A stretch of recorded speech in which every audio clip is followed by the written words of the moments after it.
Buenos días, ingeniero Juber. Nosotros somos el grupo número 1 de Ingeniería de Procesos.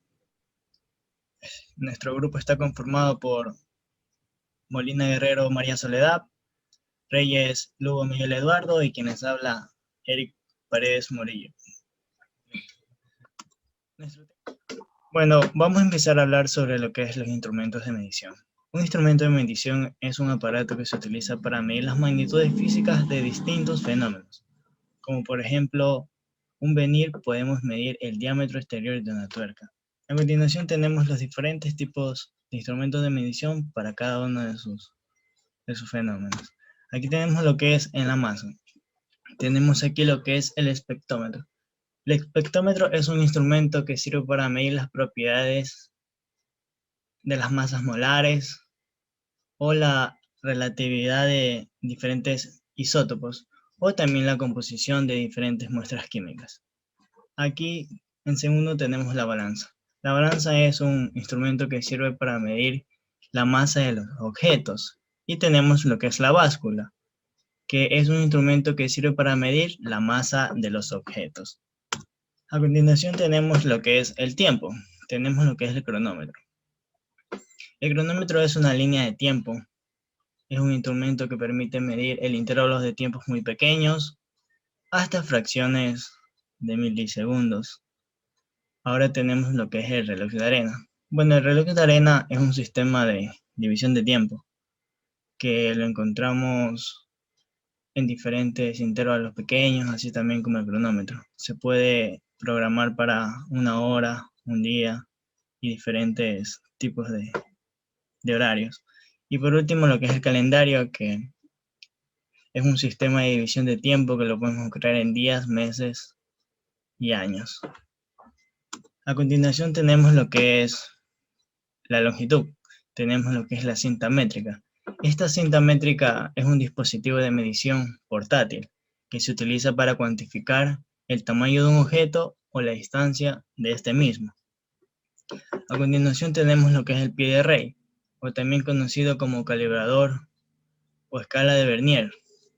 Bueno, este es un instrumento de medición que se utiliza para más precisión. Como podemos observar, aquí tiene dos pinzas que sirven para medir un interior o un exterior de algún objeto.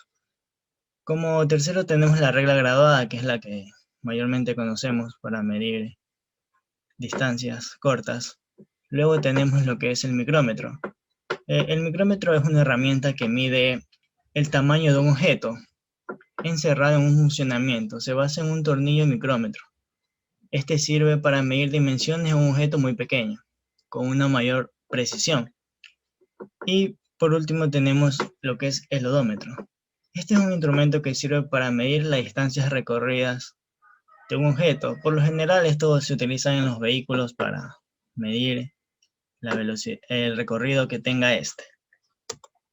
Luego tenemos lo que es en la temperatura, que podemos encontrar lo que es el termómetro. El termómetro es un instrumento que se usa para medir la temperatura en el aire. También tenemos otros termómetros, como puede ser el que se usa para la temperatura, que está a base de alcohol o mercurio, y también los termómetros eléctricos que funcionan digitalmente. Como segundo tenemos el pirómetro. Este es un instrumento que sirve para medir las temperaturas, pero este se utiliza para medirlas de una forma lejana y que tenga una mayor seguridad y una distancia entre el objeto a medir y el pirómetro. Luego tenemos lo que es el termopar. Este termopar es un sensor para medir temperatura. Este consiste en dos metales diferentes, unidos por sus extremos. Cuando la unión de estos dos metales se calientan o se enfría, produce un voltaje que se puede correlacionar a la temperatura que exista en dicho ambiente. Luego tenemos lo que es los de precisión. Tenemos el tubo de Pillock. Este tubo de Pillock sirve para calcular la presión total. Aquí luego tenemos lo que es el manómetro. El manómetro es un instrumento que es empleado para medir la presión de un flujo o un gas en el interior de un circuito. Y por último tenemos lo que es el barómetro. El barómetro es un instrumento que se utiliza para medir la presión atmosférica. Luego tenemos lo que es la velocidad. Tenemos un anemómetro. Este anemómetro es un aparato que se usa en la meteorología, que es utilizado para medir la velocidad del viento, y esto ayuda a predecir huracanes y ese tipo de cosas. Luego tenemos lo que es un tacómetro, que mide la velocidad de giro de un eje, manteniendo la velocidad de giro de un motor. Y por último tenemos el velocímetro, que mayormente lo vemos en los carros, que sirve para medir la velocidad media a la que va un vehículo. Aquí tenemos lo que es en las eléctricas, el galvómetro, que es un instrumento que se utiliza para medir y detectar la corriente eléctrica. Luego tenemos lo que es un amperímetro, que sirve para medir la intensidad de la corriente eléctrica. Luego tenemos un electrómetro, que se utiliza para los laboratorios y se emplea para evaluar la presencia de carga eléctrica que haya existir en algún objeto. Luego tenemos el voltímetro, que es un instrumento que sirve para medir la diferencia de potencia. Y luego tenemos el ómetro, que sirve para medir la resistencia eléctrica. Tenemos lo que son los sensores. Los sensores son cualquier tipo de dispositivo que nos permite dar estímulos por medio de acciones, consecuencias a una respuesta. Estos aparatos pueden medir tanto para transformar magnitudes físicas o químicas, tanto eléctricas. También encontramos diferentes tipos de sensores. Siguientes emisores son instrumentos que captan la variable de proceso. Estos pueden ser de tipo presión manométrica o de presión diferencial. Por ejemplo, los de presión manométrica, estos nos dicen que comparan la presión que viene siendo la relativa de la atmósfera, dado que se utilizan para ver los cambios de esta presión que ocurre en la atmósfera. Por su parte, los que son de presión diferencial, estos nos dice que gracias a un sistema eléctrico adicional compensan las desviaciones, las linealidades y errores de temperatura, con el fin de facilitar los resultados de medición en las señales estándar. Esto se mide a lo largo de toda la curva de presión y la temperatura para determinar un margen de señal deseado. Siguiente. Ya, entre lo que vienen siendo los sensores, podemos encontrar tanto los de señal digital como analógica. Entre los que vienen siendo de señal digital, por ejemplo, encontramos aquellos que son de procesador de PC, de memoria, de discos compactos, CD, pendrive, entre otros. Las principales características de estos sensores vienen siendo que son, primero, de señales periódicas, luego de señales no periódicas, y luego que comparten un ciclo de trabajo como de señal digital. También podemos encontrar los de señal analógica, que estos son, por ejemplo, como altavoces, velocímetros, termómetros, radios, amperímetros, entre otros. Y sus principales características vienen siendo que su consumo de ancho de banda es menor y cuentan con dos parámetros de amplitud y frecuencia. Estas señales son de alta intensidad, como comparamos lo que viene siendo con los analógicos con la señal digital, que estas tienen unas curvas más altas, o sea, más diferenciadas entre sí. ¿Sí? Ya, los controladores. Se dice que un controlador es un dispositivo de manejo de programa informático. Estos nos permiten al sistema operar o interactuar dentro del mismo. Por ejemplo, viene siendo la que es una abstracción de hardware, proporcionar una interfaz para luego utilizarlo.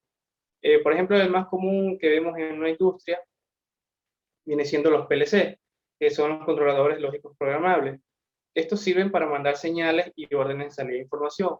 Por ejemplo, en un sistema, en una fábrica, encontramos que los PLC, por ejemplo, en un mezclador, podemos encontrar que los PLC son comúnmente utilizados para determinar la cantidad de líquido o de algún líquido o una sustancia para mandar en una mezcla, y tanto el tiempo que se va a mezclar o la intensidad del giro del mezclador, entre otras cosas. Estos PLC nos sirven para programar automáticamente este sistema y que sea totalmente automatizado. Siguiente. Ya, la exactitud y la precisión. ¿Qué entendemos por exactitud? Primero, la exactitud es aquella que mide la capacidad de un instrumento a acercarse a una magnitud. Por su parte, la precisión es la que nos permite dicho instrumento medir las mediciones realizadas para la exactitud. En otras palabras, lo que nos dice de la exactitud y la precisión es que la exactitud va a ser lo que queremos, lo que deseamos, que midamos con esa capacidad. Por su parte, la precisión es lo que nos mide dicha exactitud para determinar qué tanto nos acercamos a un punto específico. Siguiente. Ya, la incertidumbre. Este nos dice que es un parámetro para asociarse con cualquier medida de dispersión de valores. Estos nos permiten, es un elemento fundamental de toda duda para delimitar un grado de validez. La incertidumbre es aquella que se proviene de factores completamente aleatorios. Por su parte, el error de media son todos los resultados experimentales hechos por un laboratorio acompañado de una estimación de valor media. Estos errores se pueden dar a lo largo de los siguientes factores, como por ejemplo vienen siendo ambientales, instrumenticos o de operador. Por ejemplo, la toma de temperatura, esto puede variar, es completamente ambiental, y la toma de datos de población, que esto puede ser del operador en sí, de cuántos operadores trabajan en tal error o sea, estén presentes en el error. ¿Sí? Ya, la sensibilidad. La sensibilidad es un instrumento de medición en la relación que existe a la variación de instrumento y de efecto del medio. Es decir, qué tan sensible es dicho instrumento a varios usos.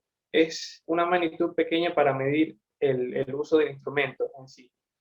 Por su parte, la repetibilidad es la capacidad del instrumento de repetir la salida cuando llega a las mediciones diversas. Es decir, hasta qué punto podemos repetir con el mismo instrumento las mismas condiciones, porque sea como sea, el instrumento se va a afectar con el tiempo y el uso que se le dé. Siguiente. La histeresis es un caso curioso porque nos dice que es una tendencia de un material a conservar sus propiedades.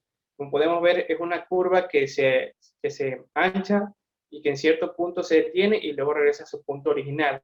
Esto nos dice que es un estímulo de que se ha generado. Por eso dice que son sus propiedades, son unas propiedades de conservación de material de dicho equipo. En cambio, la resolución es un escalón o intervalo más pequeño que se puede observar sobre el objeto que se le va a medir. Esto termina, no debe ser confundido con la exactitud de la lectura. Por ejemplo, un caso curioso viene siendo la medición de la temperatura digital. Si la indicación de la temperatura, digamos, por ejemplo, es de 48.7 grados centígrados, la resolución de esta altura nos dice que será de 0,1. Es una pequeña variación comparte en esta medición de la temperatura. Siguiente. En sí, continuando con lo anterior, se puede decir que esta es la variación de la señal de salida, la cual presenta en un periodo de tiempo determinado, mientras que esta se mantiene constante, lo que es la variable media y todas las condiciones del ambiente. Esto también deriva que está expresada usualmente en el porcentaje de señal de la escala total a lo que viene a ser la temperatura ambiente, por unidad o por intervalo de variación de lo que es la temperatura. Un ejemplo de esto de este tipo de situación es la derivada térmica de cero de un instrumento en condiciones de temperatura ambiente durante lo que fue un mes o de 0,2% de alcance. La trazabilidad. Se considera como trazabilidad a lo que es la capacidad de rastrear todos los procesos que ha sido desde la adquisición de las materias primas hasta lo que ha sido el proceso de producción, el proceso de consumo e incluso la eliminación de un producto o de un bien, en el cual se ve cuándo fue, por quién fue producido y cuándo fue producido. Los tipos de trazabilidad se dividen en dos, lo que viene a ser la trazabilidad en cadena, que va pasando de fabricante A al fabricante B, al fabricante C, y estos a su vez se repiten en un proceso. Mientras que la trazabilidad interna viene a ser el producto al momento en que pasa por la serie de procesos hasta que ya se lo pone para lo que viene a ser la venta y el consumo del comprador. El ruido. El ruido en sí se considera como un sonido inarticulado o confuso que puede causar una sensación auditiva que es desagradable. Este se divide en dos, el ruido blanco, que es aquel que no es perceptible, y el ruido industrial, el cual viene a ser el ruido que producen mismo las fábricas y es aquel que es perjudicial en lo que viene a ser para las personas, en caso de que este no se tenga controlado. Lineabilidad. En sí, en sí lo que es la lineabilidad es aquella que examina qué tan exactas son las mediciones de todo un rango esperado de estimaciones. Esta indica lo que es si este sistema de medición tiene una misma exactitud para lo que vienen a ser todos los valores de la referencia que se tiene dentro de una fábrica o de un proceso. Un amplificador. Este es un dispositivo de adquisición de datos, el cual convierte lo que viene a ser un valor de una señal de datos legibles, compatibles con un software integrado, y permite conectar lo que son los componentes de control de una máquina. La calibración. En sí, la calibración es el proceso en la que se prueba un instrumento comparándolo con con una medida ya establecida o con un valor ya referencial para ver si este está funcionando en lo que viene a ser para hacerlo funcionar en lo que viene a ser el valor estimado. Este en sí lo que garantiza viene a ser la calidad de un producto, el OTN que se mantenga alta dicha calidad y estable en el mismo tiempo de producción. Un sistema de control. Se lo define como, conceptualmente, como un ente que recibe unas acciones externas o variables de entrada y cuya respuesta en estas acciones externas son las que son denominadas como las variables de salida. Está conformado por lo que vienen a ser los sensores, controladores y actuadores, pero en sí, estos valores, estos elementos básicos son aquellos que permiten su manipulación y también su sistema de control. Sistema de lazo de control abierto. Este es aquel en los que una señal de salida no afecta a lo que viene del sistema de funcionamiento total. Es un ejemplo de esto, un horno de microondas que carece de un sensor de temperatura de los alimentos.